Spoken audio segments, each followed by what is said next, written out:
FIR मध्ये तुमचं नाव आलं म्हणजे तुम्ही गुन्हेगार आहात का? तर नाही. मी नाही म्हणत आहे, ऑनरेबल सुप्रीम कोर्टाने स्पष्टपणे सांगितलं आहे. आज या व्हिडिओत आपण जाणून घेणार आहोत की FIR, अटक आणि दोषी ठरणे यातील फरक काय असतो. सर्वप्रथम FIR म्हणजे काय ते एकदा 30 सेकंदात समजून घेऊया. FIR म्हणजे फर्स्ट इन्फॉर्मेशन रिपोर्ट. अर्थातच काय तर केवळ तक्रारीची नोंद म्हणजे FIR म्हणजे ना दोष सिद्धता ना शिक्षा. महत्वाचा मुद्दा, FIR ही तपासाची सुरुवात आहे, शेवट नाही. म्हणजेच काय की FIR मध्ये नाव आलं म्हणजे अजून गुन्हेगार आहे असं सिद्ध झालेलं नाही. मग आता FIR मध्ये नाव काय येतं, कसं आणलं जाऊ शकतं याविषयी समजून घेऊ. तक्रारदाराचा आरोप, गैरसमज, सूडभावना, चुकीची माहिती, सामाजिक दबाव याच्यामुळे FIR सत्य असेलच असं नाही. माननीय सुप्रीम कोर्टाचं काय गाईडलाईन आहे हे जाणून घेणं आवश्यक आहे. एकदम फास्ट मध्ये 3 जजमेंटचे नाव सांगतो ज्याच्यामध्ये माननीय सुप्रीम कोर्टानं या संदर्भानं विशेष असं मार्गदर्शन केले. State of Haryana versus Bhajanlal या जजमेंटमध्ये माननीय सुप्रीम कोर्टानं सांगितलंय की FIR म्हणजे दोष सिद्ध झालेला नाही. FIR म्हणजे दोष सिद्ध नव्हे, खोटी FIR रद्द होऊ शकते. Number 2, Arnesh Kumar versus state of Bihar ही जी केस आहे या केसमध्ये स्पष्टपणे माननीय सुप्रीम कोर्टानं गाईडलाईन दिलेली आहेत की FIR म्हणजे अटक अनिवार्य नाही.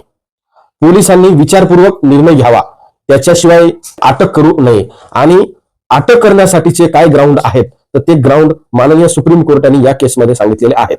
आता number 3, Joginder Kumar versus state of UP या निकालामध्ये माननीय सुप्रीम कोर्टाने असं सांगितलंय की अटक म्हणजे शिक्षा नाही, व्यक्तीचे स्वतंत्र महत्वाचं आहे. Number 4, DK Basu versus state of West Bengal या निकालामध्ये अटकेचे काही नियम, मानवी हक्काचे संरक्षण आणि FIR नंतर लगेच अटक होते का? नाही. BNSS नवीन कायद्याच्या BNSS नुसार आणि पूर्वीच्या CRPC अंतर्गत अटक शेवटचा पर्याय म्हणजे नोटीस 41A हे देणं बंधनकारक आहे. माननीय सुप्रीम कोर्टाने जामीन हा नियम असल्याबाबतच सांगितलंय. Liberty is the rule, arrest is the exception. मी आत्ता सांगितलेल्याप्रमाणे कोणत्या ना कोणत्या कारणाने FIR मध्ये नाव आलं असेल तर काय करावं ते आता आपण समजून घेऊया.